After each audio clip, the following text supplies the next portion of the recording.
Here we go, brownies. Here we go. Here we go, brownies. Here we go. Yeah, this for my dogs from the east to the west side. You rockin' brown and orange with me, baby. Let's ride. Represent the land, let them know. Tell them, here we go, brownies. Here we go. Yeah, here we go.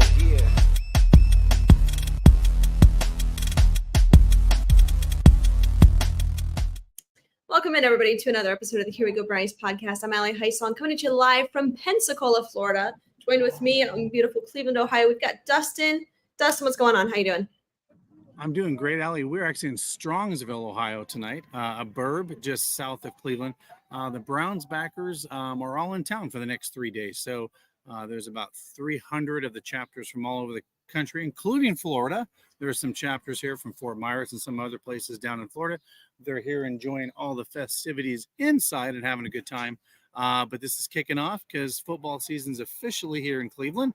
You've got the preseason game against the Green Bay Packers happening this Saturday. So football season is alive and well in Cleveland, and I don't think we have anything to talk about. The Browns made some news. Yeah, no, nothing to talk about here. No, we're the Here We Go Brownies podcast for your Brook Park Cleveland Browns or your Brook Park Browns.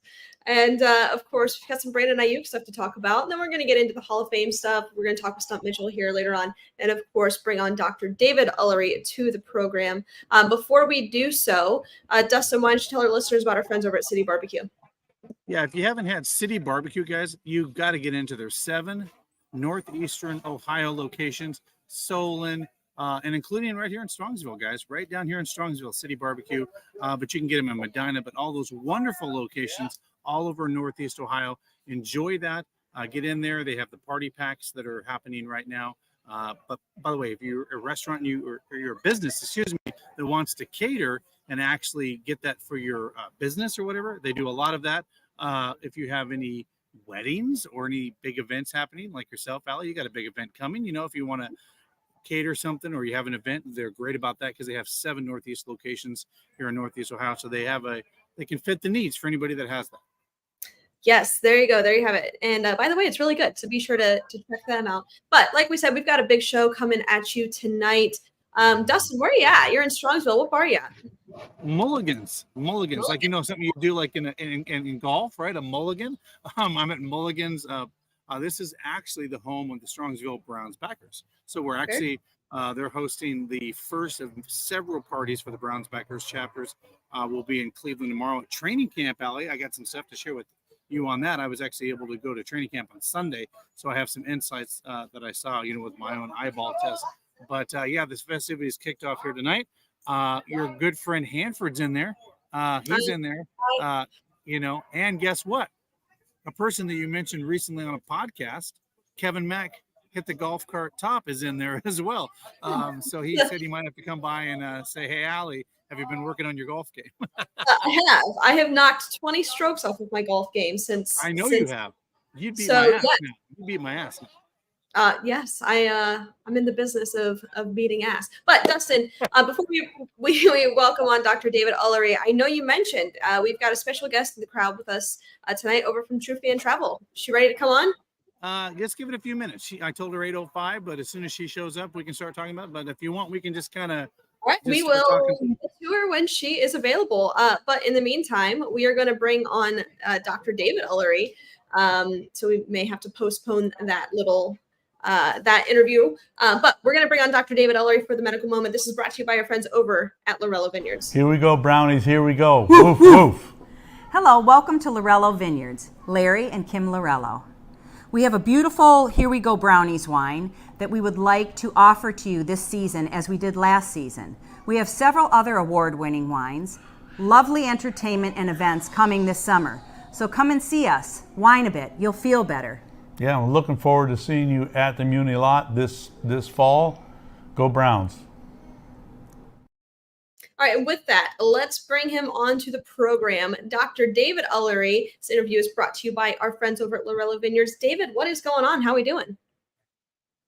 You're muted. Rookie mistake. Oh, no. I'm in a different window. Sorry about that. I am a rookie. Good evening. Hi, Ali. Hi, Dustin. Hi, Ali. How are you guys? What's going on? How we living? Living good. Got a drink in my hand and just had dinner. And Ludo is visiting. There we go. So we've got some stuff to talk about, right? And as we approach training camp, and as we're in training camp, and as we approach the season, a lot going on in terms of injuries. I mean, you mentioned just a little bit ago as we are getting ready for the program, David. You said, "Look, I feel like we're in week 3 already with some of these injuries that are kind of piling up, and just some weird things happening. Guys getting carted off the field." So let's turn it over to you. Let's just kind of go through some of those injuries and take a look at what that may mean for the players' future. Yeah, absolutely. So, there's no official injury report as we're in training camp, but I've got a list of players not practicing or not even at camp anymore, and it's pretty long already. I'll just kind of run through it like I did last week, and we'll see what we want to talk about and see what's relevant or not. So, no big changes here on the NFI. We've still got Naheem Hines and Newsome. We know that Hines had his ACL injury last year, and then we knew Newsome just had surgery too. And then on the PUP list, Nick Chubb, obviously. Foreman, we saw that was a pretty scary moment where he was carted off the field, immobilized, medevaced, or took a helicopter ride over to a facility in Virginia just to get evaluated. But he was able to leave the hospital that same day. All the imaging turned out to be negative. Really just kind of calling it a concussion at this point. So thankfully, nothing more serious or scary than that. Obviously, concussion, as we talked about last year, is no small injury or small thing to kind of shake a stick at. But ultimately, there's no structural damage. He didn't, break his neck. He doesn't have any nerve damage. And so he was seen at practice, walking around, obviously not participating yet. But once he clears that protocol, he'll be able to get returned to practice and hopefully get back to it. Like we talked about last week, we know Jedrick Wills and Jack Conklin are both out. Really no significant updates on their statuses either. The hope is that Wills is back by the start of the season. Same for Conklin. Shelby Harris left training camp, so he's no longer in West Virginia. But Stefanski said it shouldn't be too long that he's out. Doesn't sound like a serious injury. I'm not entirely sure what it was, but we know that he is not with the team currently. Obviously, Tomlinson had his knee scope, so he's out for a little bit, but he'll be back by season start. No problem there. At linebacker, Tony Fields was out. Again, not sure why, but some depth there as JOK was also not practicing due to back spasms. So hopefully that's just something where he's a little dehydrated, muscles are acting up, and he can get some quick treatment and be back for that. But obviously that's a big one to keep an eye on because we know how important he is to this team. We know Zadarius Smith went out. He was also carted off, but it was – he got some imaging done, got some follow-up imaging, and it sounds like it's just a contusion, just a bruise. No tears, no dislocations, nothing serious, and he should be back to it pretty quickly. So that's at least some good news for the depth on the line. Wyatt Davis wasn't practicing. Jordan Hicks left practice. Michael Dunn didn't practice. D'Anthony Bell didn't practice. All these are injuries. These aren't just rest days. Like, these guys have some sort of injury that's keeping them out of practice. But again, apart from Newsome and Tomlinson, none of these guys supposedly are going to need surgery as far as I know right now. So hopefully these are all just soft tissue things, bumps and bruises, kind of, going through, getting back into hitting. And then ultimately, the last one I have on here is Thornhill. He didn't practice, but that was mostly due to an illness. So that should be nothing to worry about too much. But yeah, that's a long list. I'm out of breath. Just talked about that whole list of injuries and people who didn't practice, and we are barely grazing week 2 of training camp. So it's a little scary. It's a little reminiscent. A lot of fans, as I read that, may be experiencing some PTSD, and I'm sorry. I recommend some form of alcohol to help with that at this moment. But yeah, it's hopefully not a continuation of what we had to deal with last season, and that these things will fade away as we start to get further into August and closer to September and kickoff. We really recommend alcohol from our friends over at Lorello Vineyards. Go get a glass of wine. It'll just wash your worries away. But you're right, David. Personally, just on the podcast, you're going through that laundry list, right, of injured players, but some of this is a lot of just precautionary measures. But even I was like, oh man, like, it just reminds me of mid-season last year when just every single week it was like, well, this person's out. What are we going to do? We're going to pull from this position group, and he's going to play in this position group. Joel is going to be your left tackle. Like, just kind of brought me back to that. And let's talk about some of the precautionary measures. Do you foresee, as we kind of lead into some of these preseason games, David, I know that Stefanski's already come out and said, not really going to see a lot of Deshaun Watson at all this first preseason game, and that's totally fine by Ali Heisong. But as we kind of look ahead to that, do you kind of foresee in week 1 of the preseason for a lot of guys to just rest? Yeah. One more I missed here 2 days ago. Defensive lineman Sam Kamara walked off with the trainer after a rep in a goal line drill. Yes, I mean, and as we saw a couple days ago, the Browns did sign Marcus Haynes off the Broncos practice squad from last season, and so they're just adding some depth there, just to, I think, as you alluded to, help these guys rest and recover. It's crazy. I mean, we are a week into this, and we have to we're already signing guys just for depth. But you're right. Deshaun is not going to play against the Packers. It's already been stated very clearly that Jameis will be the starter. I'm not surprised by that. I don't think there's any reason to rush Deshaun into live game action. We want to make sure he's totally ready, totally game ready, totally built up as much strength and endurance as he can. And so continuing to allow him to get those practice reps where he's more protected before he's exposed to actually being hit and tackled is, I think, a totally reasonable thing and not really anything to worry about currently for Deshaun. I saw some other things. Mary Kay tweeted out that a majority of the Brown starters will get no more than 10 snaps, and then they're out for those who will play. And again, it's week 1 of the preseason. This is a time for rookies, for undrafted free agents, and for guys off the practice squad to make their names known and maybe earn a spot on the kickoff team or kick return team, somewhere in the special teams. And that's what this is for. Certainly, you have to ramp up and gear up somehow. And like we've talked about it before, does the preseason help players ramp up? I mean, I think the short answer is no. As much as we try to fool ourselves that it does, it does not come anywhere close to an actual regular season game and the intensity involved in that. And we know that it's all about it's about number of games played, and that's what kind of leads to injuries. And so limiting what Deshaun plays, limiting how much Zadarius Smith plays, limiting how much JOK plays right now is probably important, because September 6th, 7th, whenever kickoff is, that's when it really matters. And so these guys can get their mental reps in. They can get their their game planning in, and then put that on the field first week of September. So Danielle here, so is Winston playing? Totally expect him to play here.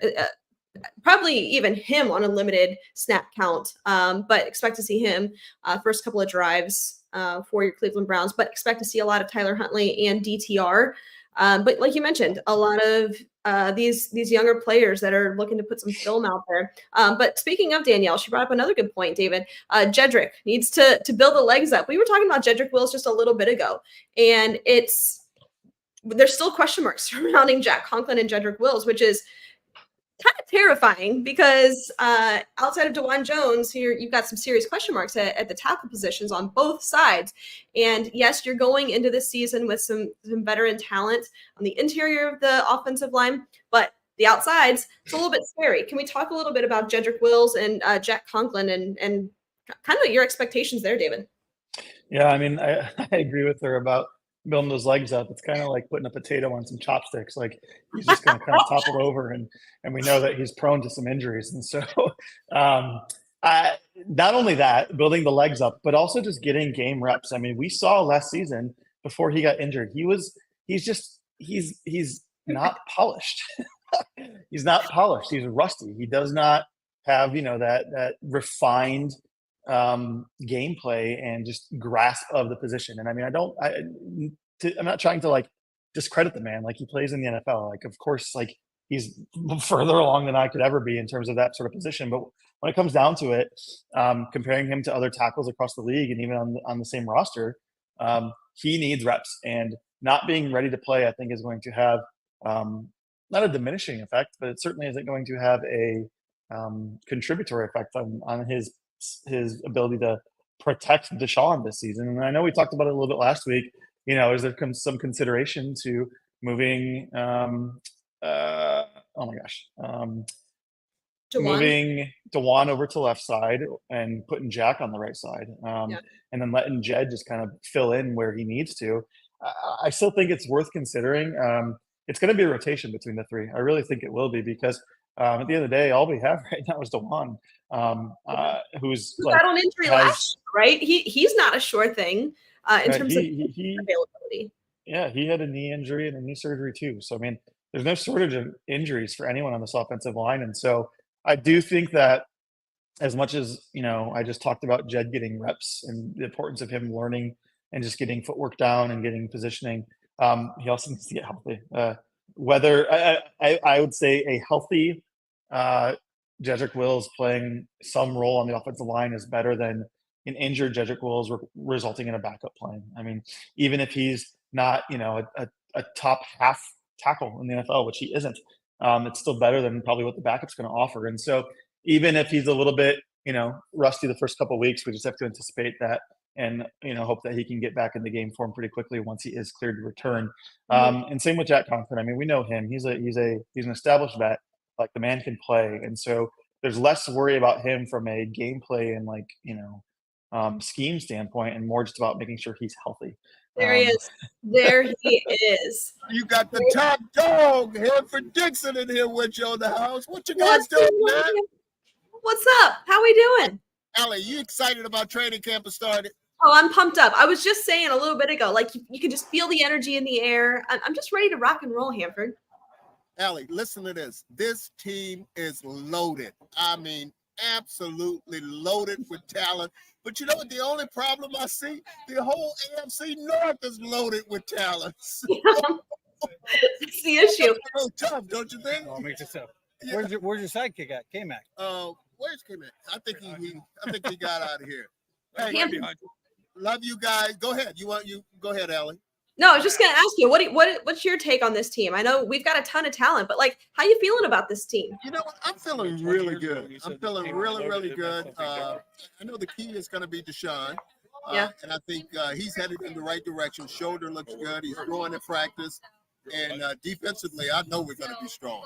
I mean, we're going to be strong. We just have to learn to play on the road and not just at home.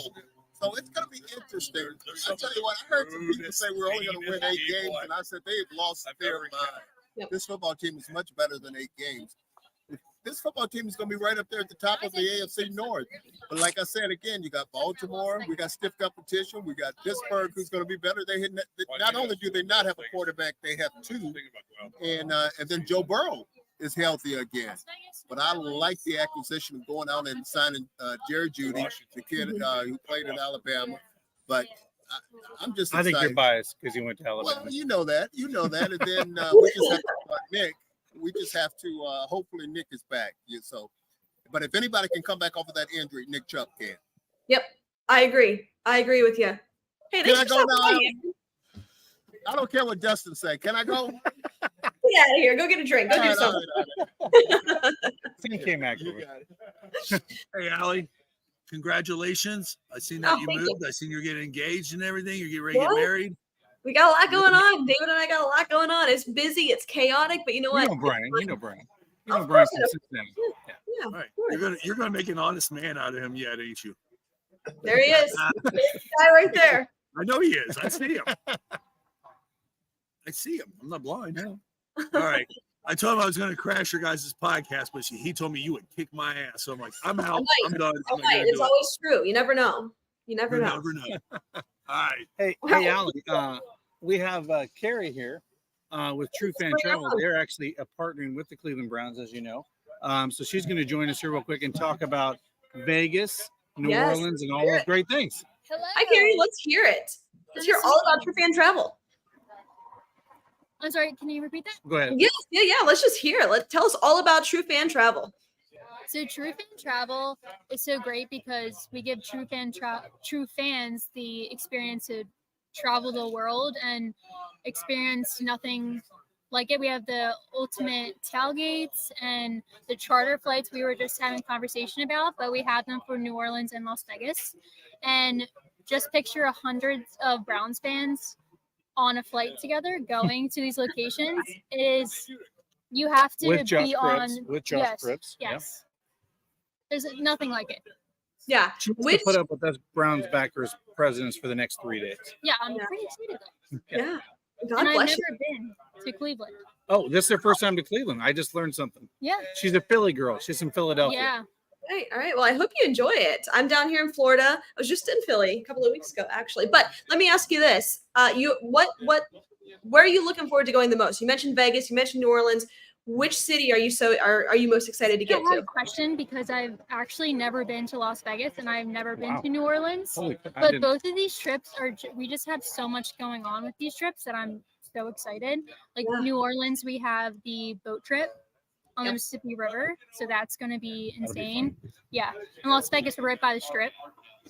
But the charter flights are so great because, yeah, you can fly on your own, and some people have that question of whether, like, I can book that myself, but I've been on one, and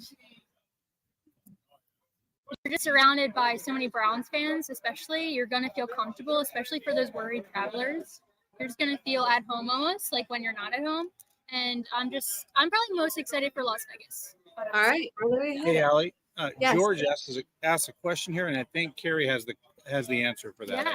Yes. Can we get tickets for events in Vegas if we have plane tickets and hotel reservations, like the tailgate? So we have package deals that you can see on the site if you scroll all the way down. And we just added that if you just got the package deal, you can add on the charter flight. And I believe it's New Orleans where you can pick your...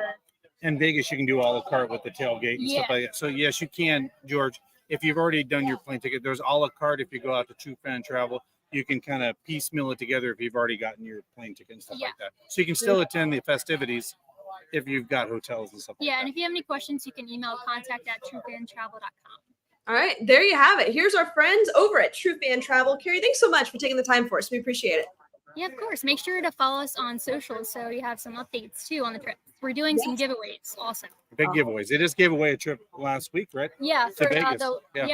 We're giving the Vegas trip we're actually posting tomorrow. Today we actually posted a little hint on our Instagram, but that's tomorrow. So get ready for that. We're not going to say what exactly it is, but it's a good one. All right, awesome. Thank you so much. Bye. Appreciate it. Thanks. All right. Cool. Very cool. All right, David, getting back to it, just a few more for you. Dustin, I'm going to mute you here. Just getting back to, we were talking about Jedrick Wills. We were talking about this offensive line and having some question marks surrounding Jack Conklin and Jedrick Wills.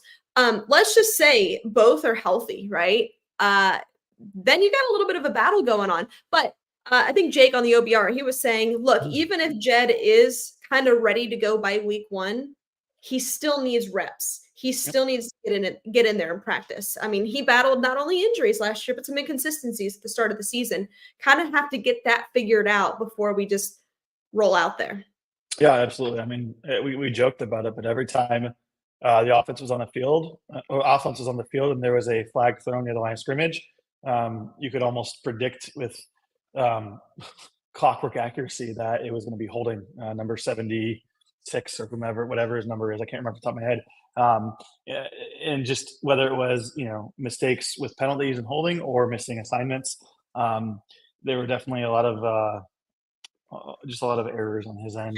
And again, for Jed, coming back this season, not to cut you off, but yes, with those inconsistencies, obviously came struggles. Part of that maybe even led to the injury with some overcompensation. But this season, if he is able to come back and healthy, he's got a great opportunity to showcase his skill set and to prove maybe not even to just the Browns, but to the rest of the league, hey, I can do this.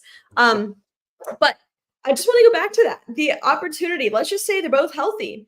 And you've got DeJuan Jones, who's just a great young talent that you want to have on this offensive line somewhere.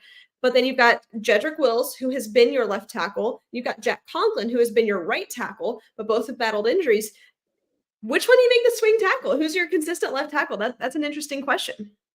It is, and I think that's going to play out during the season because hopefully we encounter that situation where they're all healthy and able to play.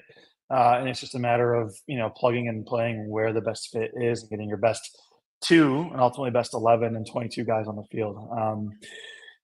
Definitely you think Jed left tackle just because that's the position he plays, but we know that guys have switched sides of the line with some ease depending on the player.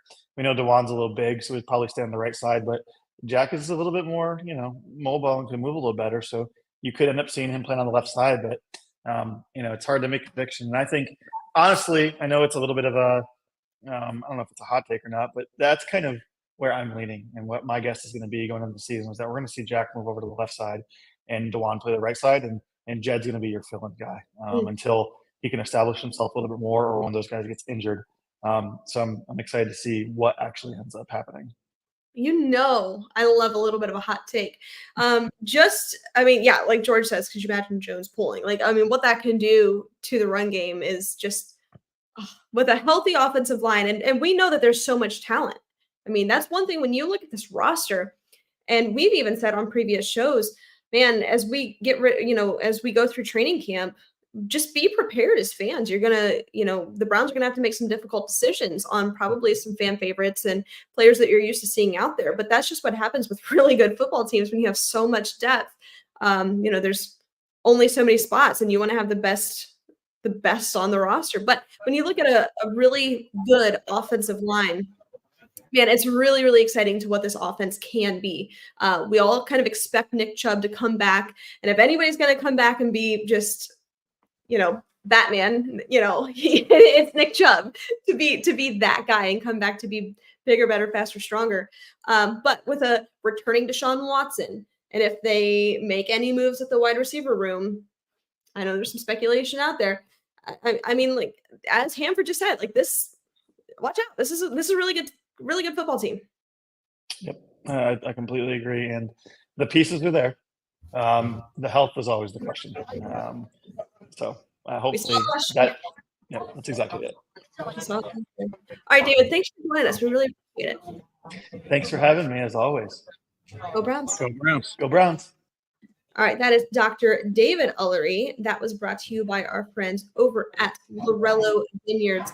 Dustin, why don't you tell our listeners about 5 Iron Golf? Guys, 5 Iron Golf. If you haven't been there, we got some exciting stuff to mention. We're going to be there next Wednesday. We're going to have some exciting stuff about our friends over at Cage Thunder. Some of the fighters. You're going to be able to come down and meet the fighters. That's right, the guys that are going to be on the docket. But guess what? If you're going there and that night, Brownie 40. That's right, Brownie 40 gets you 40% off any of the simulator rentals. That's half off. Who doesn't want 40% off their golf simulator when they're going to have some food? And by the way, Ali, when you're in Cleveland, you got to check it out. It's huge. It's this huge place. It's got full bar, full food. It's a great atmosphere. I think there's like 20 some bays in there. It's a lot. It's a huge facility. Cool. Very cool. Definitely go check that out. And before we bring on our next guest, spoiler alert, it is Stump Mitchell. I want to tell you about our friends over at Stadium Mustard. Guys, if you don't have Stadium Mustard in your kitchen this season, you are doing it wrong. The iconic brand and the iconic taste. All love from ballparks to backyards and everywhere in between. Stadium Mustard is a smooth brown mustard rich in both taste and tradition. And by the way, it's loved by millions. So be sure to head on over to stadiummustard.com to shop now. Let's bring him on, Coach Stump Mitchell. Coach, how you doing? I'm doing great. And yourself? Great. Thanks for taking the time for us again. We appreciate it. Good evening, Thanks Coach. for having me. Yeah. All right, let's get into it. We have football. It's finally here, Coach.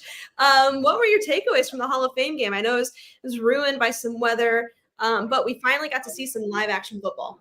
Yeah, usually the two coaches, they talk about what they're actually going to do in terms of offense and defense, those games. They don't it's pretty much vanilla. Defensively, they usually play 2 high safeties. Every now and then they'll walk one down, but they usually don't blitz them. They may blitz a linebacker every now and then, but it's pretty much vanilla.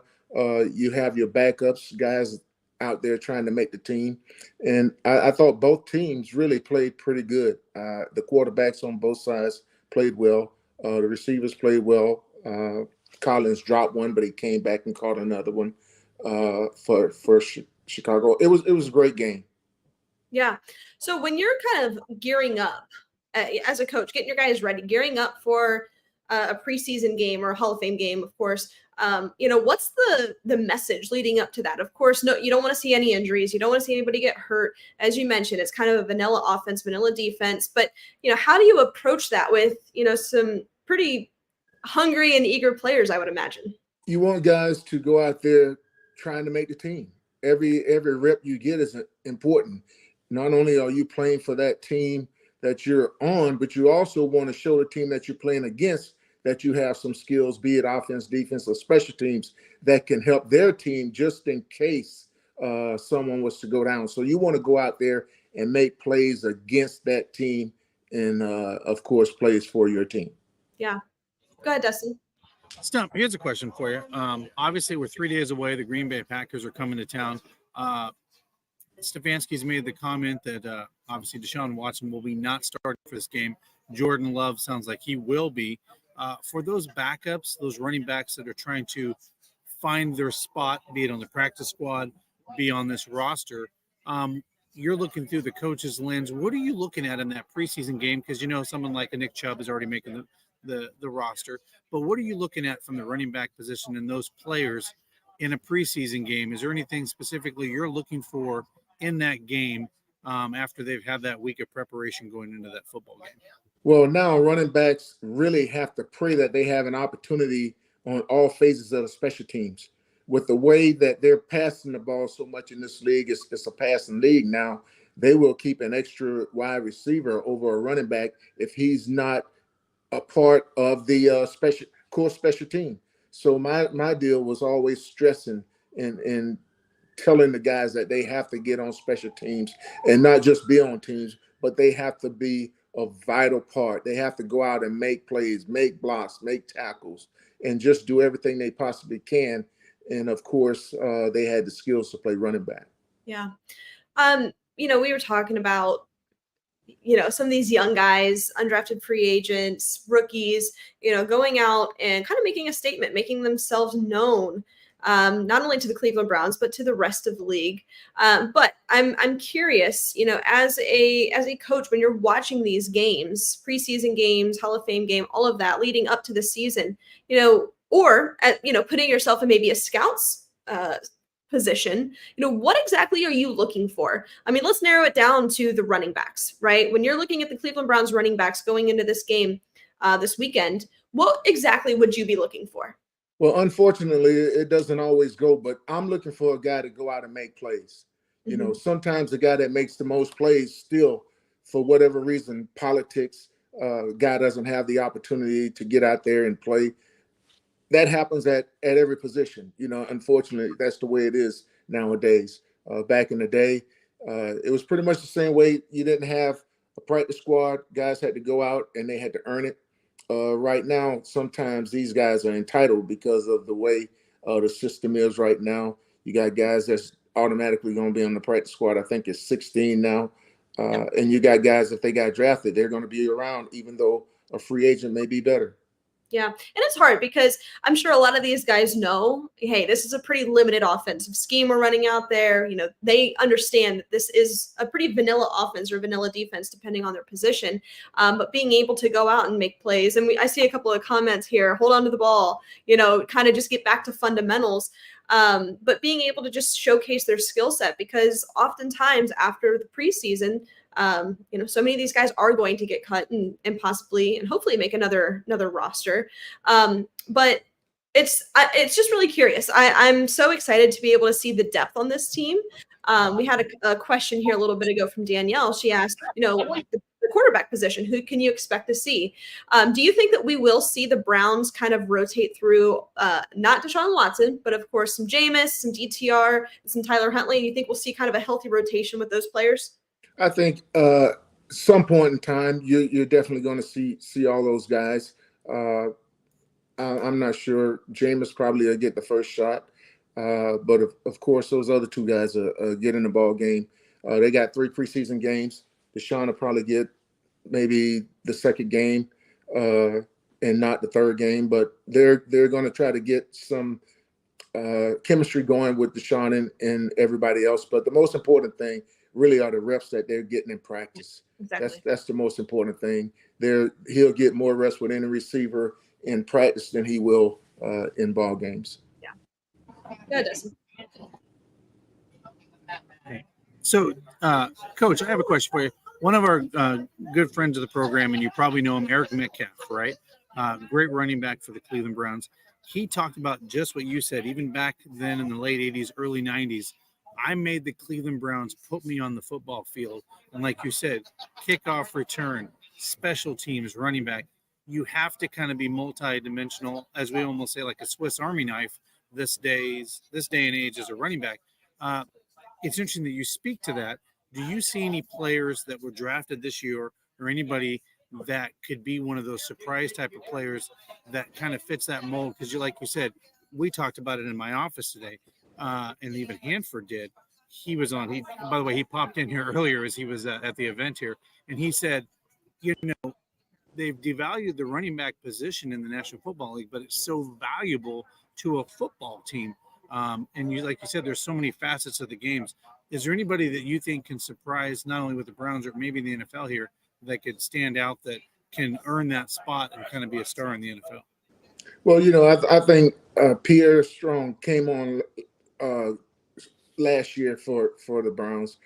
He had the opportunity to play more than he did in New England, and he did some great things in terms of going down the field, making some tackles, making some blocks, and he got better as a runner. And I think right now, if given the opportunity to return some kickoffs, he'll be much better in that area as well. But you just never know. With the new rules right now, you're going to need a guy that can make some people miss, because the blockers or the defenders are going to be on those kickoff returners a lot sooner than they were.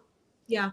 And our friend George actually asked the question, what do you think of the new kickoff rule? I'll be honest, Stump, when I was watching it on the TV, it kind of, I forgot about it, and I see them lining up for kickoff, and I'm like, whoa, this is weird. This is not what I'm used to.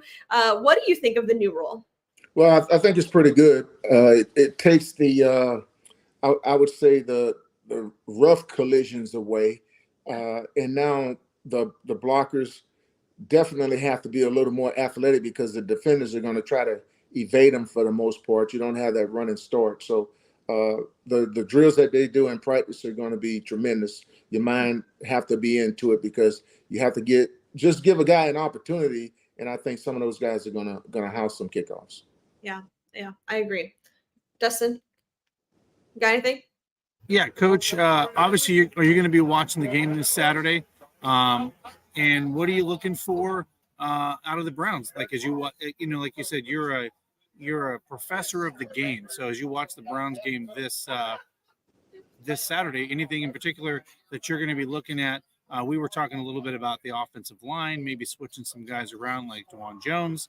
But is there anything in particular you're looking at from an offensive standpoint specifically when you watch the game this Saturday?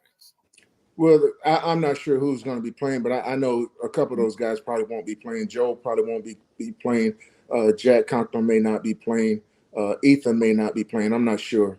But that offensive line has to get together, because now they have three new voices in that room. It's different. It's totally different. They have to come together. They have to work together, both in the passing phase and also in the run game.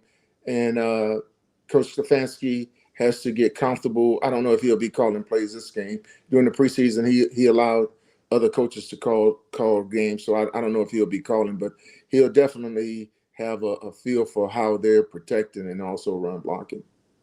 I want to ask you about the offensive philosophy, and maybe this is kind of getting off of preseason games, but looking more towards the season. We don't really know when Nick Chubb will be back. I think we've got a pretty good idea that he's going to come back pretty strong, but we don't know that for certain. With the injury to Nick Chubb, and of course now Nyheim Hines, you've got some question marks with the running back room, because previously that was the identity, right? It was Nick Chubb, figure it out, save us. Now that we're unsure with the status of Nick Chubb going into this season, do you foresee the offensive philosophy to change? I know that there is, they bring in Jerry Jeudy. got Amari. We've got Cedric Tillman. Now the possibility of maybe another receiver such as Brandon Ayuk. Do you foresee the offensive philosophy to change, more 11 personnel, more pass heavy sets? It kind of, I would say, get away from the run, but kind of shift their focus and shift the identity more towards the pass due to the question mark that is Nick Chubb. Ali, the past 3 years, the philosophy has been passing the ball. Mm-hmm. I was grateful for the fans in Cleveland, because sometimes we forgot to that there was a run pass. It was all 7-on-7 until you hear Chubb, Chubb, Chubb. Then Coach Stefanski called a couple runs. So those fans, as huge as they're going to be in terms of getting the stadium, they were crucial in getting us back on track in terms of running the ball. Yeah. I mean, do you think that, now without Nick Chubb, right, maybe that safety net, I mean, I would hate to see the offense kind of go in the further extreme direction of just strictly passing. I mean, but could you see a world where that exists, where it's just super, super pass dominant? Definitely. Cleveland is going to be pass dominant. I mean, they put all the resources in passing, and that's Kevin. He's a passing guy. That's who he is. He likes to run the ball mainly in the fourth quarter. I mean, there were games where Nick didn't have 10 carries in the first half. That's just who he is right now, and he's a hell of a play caller. But I'm glad the fans also understand that they can get him on track to run the ball. Sure. Go ahead, Dustin. Coach, I have a question specifically with Ford. Obviously, you coached him. You're close to him. What are you looking for in that game from him, since he's going to have to carry a large part of the load until Nick Chubb comes back? What specifically are you looking for in the preseason and as he starts the NFL season with the Browns? Just the opportunity. If he gets the opportunity, the offensive lineman gives Jerome the opportunity, he's a home run waiting to happen. I mean, the young man does a hell of a job in pass protecting. And let me tell you, he's got a young Deuce as his running back coach. Deuce is the freaking truth. So when you're talking about intensity, there is no lack thereof in that running back room with Coach Deuce.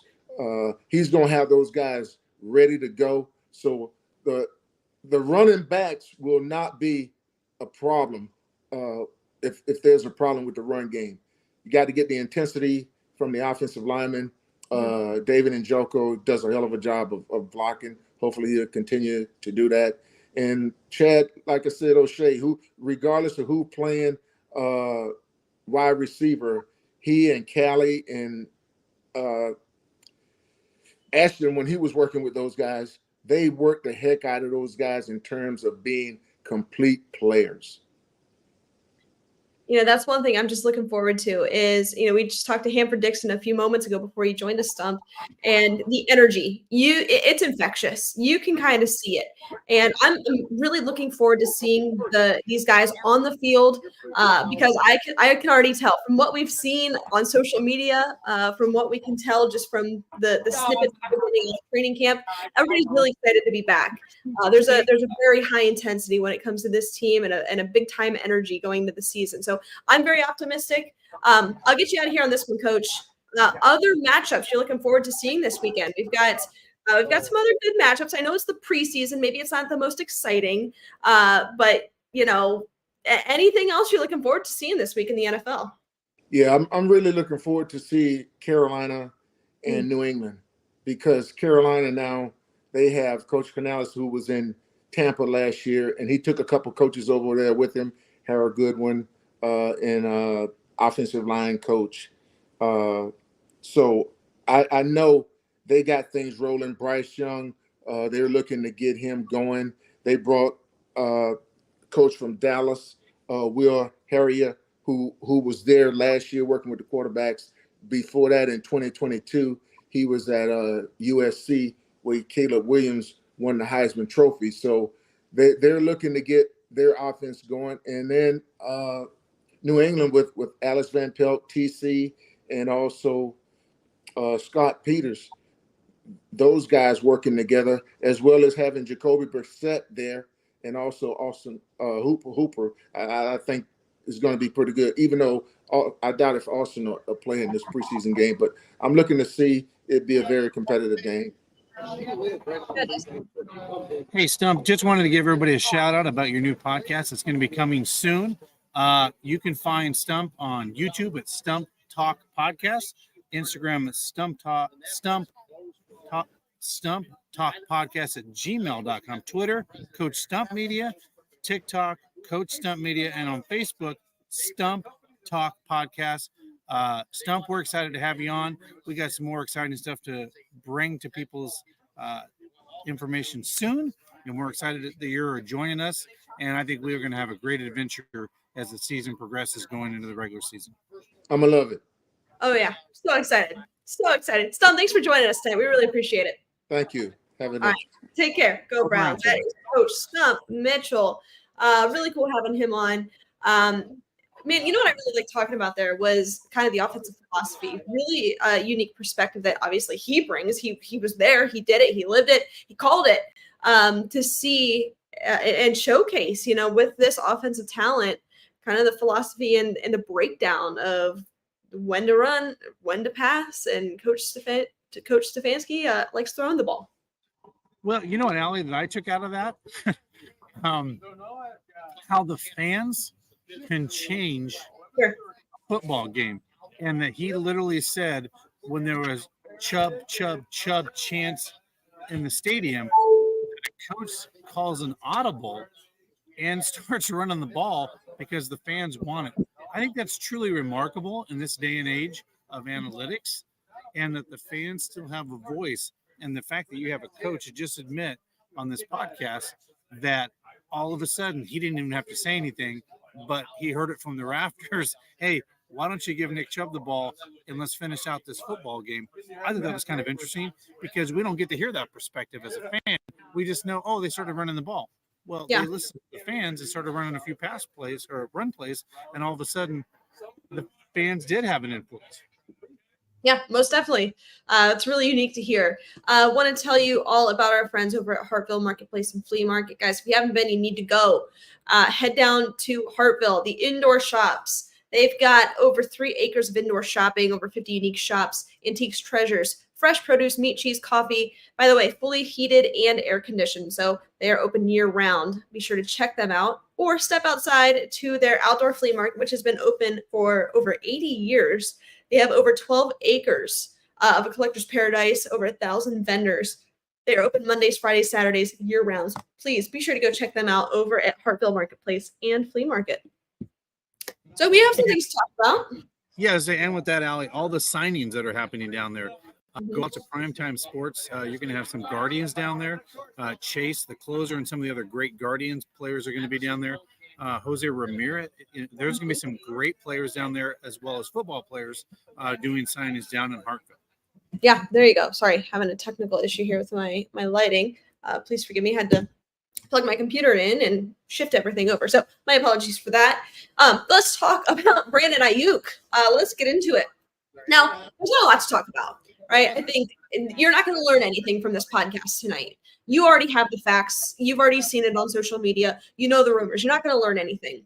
So I think with that, I want to talk about kind of this day and age with player requested trade and all of these users on Twitter kind of just run with it. And they run with it before some of the national media gets a hold of it. So you're seeing and collecting very real information from sources that aren't, I don't want to say legitimate, but it's not Ian Rappaport, it's not Adam Schefter. And it's just this prolonged thing where gone are the days where a player requests a trade and they're traded and that's the end of it. It's this whole thing where it's a drawn out process. This player is disgruntled. They're a bad fit in the locker room. They request a trade. You get all of the viewpoints from players on their roster. You look at who they're following on social media, and it's this drawn out process. And then it's a very public bargaining process with the teams that are involved. So right now, as you already know, the teams that are involved are Cleveland, New England, and Pittsburgh. It all comes down to who can provide a better deal and who can sign Brandon Ayuk to an extension. So these are all things, we're not going to provide you with any new information. I guess the conversation we're going to have, Dustin, is what's it going to take for Brandon Ayuk to become a Cleveland Brown? Well, I'm going to add a little twist to this. I feel like the San Francisco 49ers have made a mess of this. And the way they put it out there in the press or allowing him to do this, it seems like it's just gotten a little out of control. It's not very, there's a lot of national media. People are like, what are the San Francisco 49ers doing here? He's at camp, he's shaking hands, but he's not in team activities, but he seems in good spirits. And then there's all these smoke screens of all these teams, but then there's nothing really happens. And then now it's like it just keeps lingering. It's very weird to me. And here in Cleveland, I'll just tell you, you have people like Mary Kay Cabot and others saying, okay, you have Amari Cooper out here practicing and doing all these things with the team while he's swirling around with all these rumors that he has to be part of this trade possibly. So it's very weird to me how this has just kind of been all over the place. And it's just, there's no closure to it. It's just kind of weird, like something hasn't been done and it just keeps, it's very bizarre to me how it just keeps dragging out. Yeah. It is. And I think it's in everybody's best interest to make a trade quickly and swiftly and not include all of Twitter in making these decisions, because Dustin, like you just said, like Stump just said on the podcast, the fans have a voice and the team listens to it. And obviously what he was referring to was play calling. But I think that there is a world where this front office will judge a move based off of, fan perception. And I think that's a very real thing. And drawing out the process, I believe, takes away leverage and it puts other innocent players in a very kind of ugly situation. I mean, you mentioned Amari Cooper, who of course has been his name has been thrown around in these trades. And whether that's real or not, he's involved and he didn't ask to be involved. He signed he restructured his deal, and then next thing you know, he's back in this conversation. And it's just such a distraction. And I don't think it's good for the 49ers. I don't think it's good for the Browns. I don't think it's good for the Steelers. I don't think it's good for the Patriots, anybody that's involved. Now, what I have heard is that there is a world where this deal gets done without Amari Cooper leaving. So what that could look like is a second conditional third-round pick and a player, whether that is a young player such as Cedric Tillman. MJ Emerson is another one. Obviously, I don't think a lot of fans want to get that deal done. Wyatt Teller being another. Of course, JOK is going to be thrown into those trade conversations because he's in conversation with a contract extension. He's going to be included in that. Do I think any of that happens? No. I think that a couple of picks and if you could do a couple of picks and get Elijah Moore, you do the deal. But if it's a couple of picks in JOK or a couple of picks in MJ Emerson, maybe you pump the brakes there. Well, and for me, Ali, like you said, if you can have Amari Cooper on this team and you can have someone like Brandon and you can have Jerry Jeudy and Njoku, I said this is somebody that's a defense's nightmare. I don't care if you're playing the AFC North or something. Like, where's the weak link at that point? And then you throw, some other guys in there like Elijah or whatever, or some rotational other receivers. We talked about this 2 years ago. We have flipped the lid and the script on that, where we said the wide receiver room was thin. You just went to star power, at the position when you go and roll out the offense. Back to the coach's point, we're a pass-happy league now. And then you throw all those guys out there, and that's a defense's nightmare. Like, where's the weak link? Because we know Njoku, he's, physically demanding. He's hard to tackle. He's hard. And then you throw another guy like Jeudy out there, the speed. I wouldn't want to face us. And then you got Amari Cooper, he's not as fast as he used to be, but boy, he sure has. But he's not the guy he was 2 or 3 years ago. But guess what? He still catches the ball in space and makes the tough catch when you need to make it, right? In a tight window, right? That's your guy. You can almost count on Amari still being a 1,000-yard receiver this year. Right.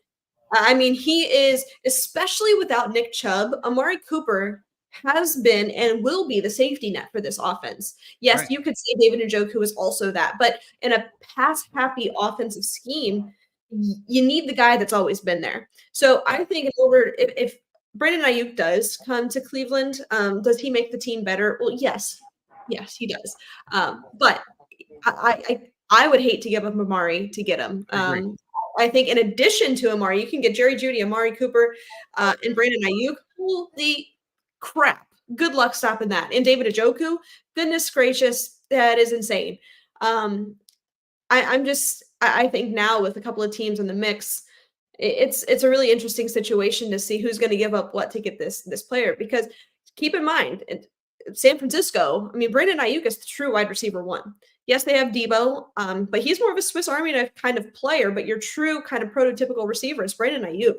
And I know you probably don't get to see a lot of them because they also have a lot of star power in San Francisco, but I mean, really, really, really great player, would be a great addition to this team. But you don't want to give up somebody like JOK. You don't want to give up somebody like MJ Emerson to get that deal done. I think that's terrifying. And here's the thing. I think you should be able to keep Amari Cooper. And here's the thing. We talked about it in the office today. If you keep Amari Cooper and you give up a first-round draft pick next year, you're basically drafting Brandon Ayuk as your wide receiver in the first round next year. And by the way, that draft pick, if the Browns do win 10 or 11 games, is a late first rounder anyway. Would that star quality of wide receiver been there? Probably not. Not to that caliber, for sure. No, not to that. But I truthfully, from what I've seen, I mean, this is purely speculation. Like, I'm not in the front office. I don't know what's going on. But from what I've seen, it's not going to take a first round pick to get this deal done. You're probably looking at a second and a conditional third and a player. That's probably it. There's a possibility where you even sweeten the deal, throw a couple of picks, and it's a player like maybe it's Elijah Moore and David Bell. Do the deal. Yeah. But what becomes scary is one of the young core position players is where that gets scary. But Dustin, I don't know if this is going to take a first round pick to do. I don't think that's. Yeah, and I don't know if that's why the Niners have come back and pushed back and say, well, we're getting a lot of action here. Maybe we should go for a first rounder, a bottom first rounder versus a top second rounder. Because here's the thing, Patriots are going to be okay this year. Their pick is going to be a lot better at that second round position, right? So if the Browns are in the playoffs, one at the bottom versus what the Steelers are offering, the Browns pick and the Patriots pick is probably only 10 picks apart, roughly. One's bottom of the first, one's top of the second. I don't know. But that seems like to be where I think it's more of a player to be named is where the sticking point is at this point. Right. Now, if this deal had to get done, you do have to give up a player. I think some of the players that are probably on that list, and I'm not saying that these are players that I want gone.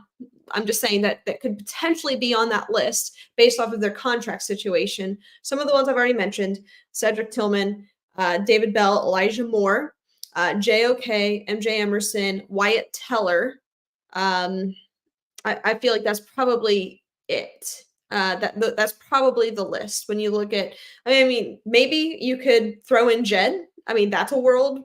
I could see a world where that happens. You throw in Jedrick Wills, but I think that would have to be a second conditional third, Elijah Moore and Jedrick Wills. You might get that deal done, based off of contract, based off of injury, and just in return getting a player in Brandon Ayuk.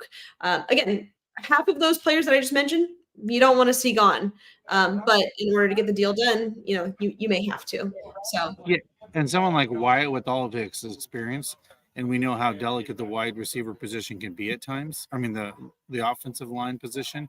I don't know if I'd want to give up a Wyatt with his experience. No, I wouldn't. Yeah, I think. But I'm just saying, like, that he's one of the names that's thrown out there with Cooper, and I'm like, I don't think if you're the Browns, that's anyway. He's a team guy. He's a character guy, just like Amari Cooper is in that locker room. And I think you're losing your culture when those guys walk out the door. I mean, we didn't even talk about that. But when Amari Cooper is a great role model of quiet, leads by example like Nick Chubb, you don't want guys like that walking out of the locker room. So yeah, I agree. I agree entirely. Dustin, why don't you tell our listeners about Teresa's Pizza? Guys, if you haven't had Teresa's Pizza, you've got to try it. 1969, guys. It's been in Cleveland. Go to Mayfield Heights or University Heights in Cleveland since 1969. Their pizza is the style that all the toppings are underneath. So you have that nice cheese layering. And by the way, if you actually have an actual catering type of thing you need to do for any of those locations, go to that University Heights location or the Mayfield Heights location and check them out. And by the way, guys, we have a $50 gift card that we're going to be giving away this week. Look out for that $50 gift card from our great friends over at Teresa's Pizza. Yeah, there you go. There you have it. Before we wrap up, we've got a couple other things to talk about. Let's talk about Brook Park. Stadium? Let's talk about that stadium, the situation we got going on. I mean, initial thoughts. Where are you at with it? That was all the talk here, by the way, and that's all the talk that's happening in this city. The Browns pretty much put their foot out there and said, look, we've looked at a lot of options. We've looked at a lot of things, but here's a 3-minute video of why Cleveland needs to think bold and big back to the years when the contract's up with the off the lake. So yes, this was out there for a lot of the folks to look at. And so now it's out there. It's not only out there, but it's actually showing you exactly, what it looks like inside. This is a much more detailed version for the fans to look and feel and see what it's going to be like. Ali, this is a first-class facility, and it's a first-class campus. I mean, look at that campus, all the different hotels. It will be Jimmy's World, plain and simple. Mm-hmm. That's what it's going to turn into, and that's what it's going to be. So, yeah, I think from what we've seen of it and the expectation, one, it's a ways off, right? I mean, 5 years in football. The football world, that is a very long time. A lot can happen in 5 years. I mean, look, let's go back 5 years on this team and look at who that team was a couple of years ago, just with this Cleveland Browns team. So, I mean, looking ahead 5 years, a lot can change. But when you were making this drastic of a move, not only does the ownership group, Jimmy Haslam, expect this to be a first-class facility, like you mentioned, but also for this to be a first-class team living up to it. I mean, the last thing you would want is to have this beautiful facility and a really bad football team, 1 in 15, 0 and 16. You can't have that in a first-class facility. So I think it showcases the investment in this team and in the current regime and just keep going with it and the future of what this team can look like and expectations of Super Bowls, AFC Championship games, all of that is. And I also think, Ali, I went out to LA, right? I went out to the Browns game against the Rams. I mean, that place is a palace. And I will tell you, it also attracts players that want to come here and play in a place like that. Let's just be completely transparent.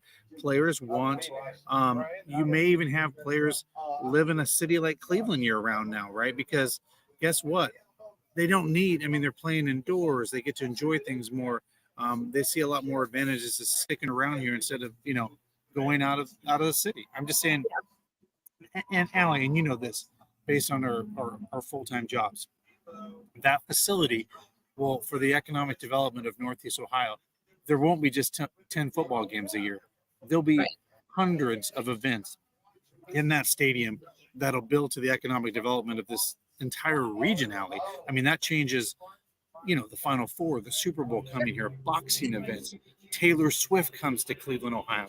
I mean, those are the type of things that attract to Northeast Ohio because why? It's the venue and the type of facility you have. It's a world-class facility being built here. And you know what, Ali? Cleveland deserves that. We have fought a long time. We've lost our football team. A lot of things have happened in this area. We deserve this. And by the way, this area doesn't have something like that. We don't have a world-class facility like that. Indianapolis has their dome. Detroit has Ford Field. If you look at some of these other cities, they have some first-class facilities. Houston, they have their dome and some other. We don't. This area just doesn't have that. And you know what? Damn it, we deserve it. And by the way, think bold, think big. Let's go build it. Let's go do it. Before we wrap up, quick word from our friends over at Cage Thunder. As I pull this up, sorry, I'm always unprepared when it comes to this. Quick word from our friends over at Cage Thunder. Let's make it happen. Let's make it happen. Browns. Go Browns.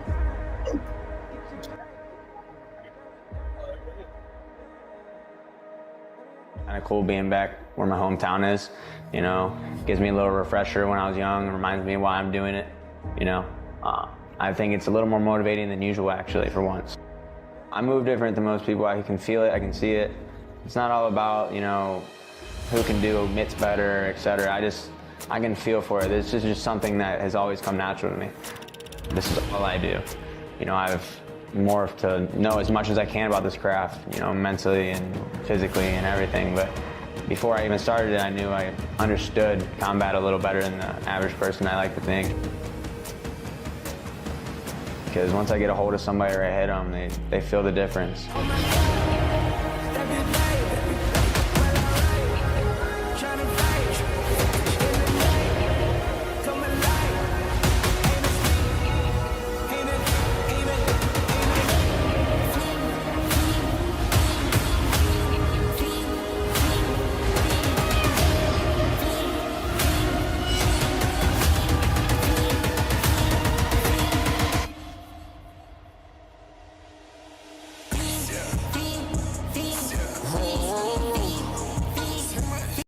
There you go. There you have it. Coming to you 10 days from now, August 17th. So please be sure to check that out. And we'll have them on next week and live ticket giveaways for people that want to attend the fight. I think it'd be a lot of fun. MMA is a big thing, and that'll be the biggest bout they've had here in 5 years in Cleveland. Yeah, that'll be really cool. Dustin, any closing thoughts as we wrap up on a beautiful, beautiful Wednesday evening? Ali, I'm going to be hanging out with a lot of Browns fans the next 3 days. We got a lot of events. I'm going to attend the training camp on Thursday. I know we didn't get to it tonight. We'll have a lot to talk about next week, but I'll share what I saw this last Sunday and tomorrow from training camp. A lot to get there, and we'll break down training camp as we get into next season and all the great things that are going to be coming up. But this Saturday, it's a good look at those backup players and some of those rotational guys to see the guys that are going to make the team. Mm-hmm. And real quick, Candace says, are you going to be on Saturday? We will not be. However, as soon as week 1 kicks off, that is when the Here We Go Brownies podcast will be live twice a week. So we will be coming at you either before or after the game, depending on kickoff, but most likely after the games every Sunday and then again on Wednesdays. Go ahead, Dustin. I want to say, Candace, I just want to say you post a lot and you leave a lot of positive encouragement comments on all of our social medias. We love you always. You give us a lot of love, but don't be surprised, Candace, if the Here We Go Brownie show goes live from the stadium on Saturday. So always look for that. We like to do fun stuff. Ali, as you know, I was at SummerSlam and that was crazy. We got to talk about that later. That was insane. SummerSlam at Cleveland Brown Stadium. WWE people are loyal, and that is a interesting group of people that go to those things. Let me just say that was wild. But they broke a record, Ali. They broke a record at the Cleveland Brown Stadium. Almost 60,000 people attended WWE at SummerSlam. Yeah, I believe it. That's crazy. So yes, Candace, always look for lives. So if we're at an event, yes, absolutely, we may go live, and you may get some in-depth, up-close views from what the Browns are doing. Always. That's away games, anything. Always look for broadcast live stuff, for sure. Yeah, never know. You never know. All right, thanks, everybody, for tuning in. We appreciate you. Stay safe, stay healthy, and as always, Browns fans, go Browns. Go Browns.